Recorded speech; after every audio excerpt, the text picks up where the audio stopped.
You ask Tiger to solve. This deals with linear equations with one unknown. The final result is t equals 10/9. Let's solve it step by step. Swap sides. Isolate the t. Multiply both sides by inverse fraction 5/4.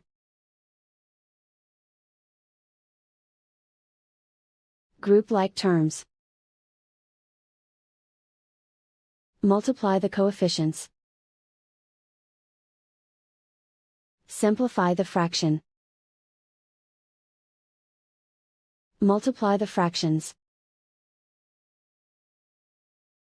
Simplify the arithmetic.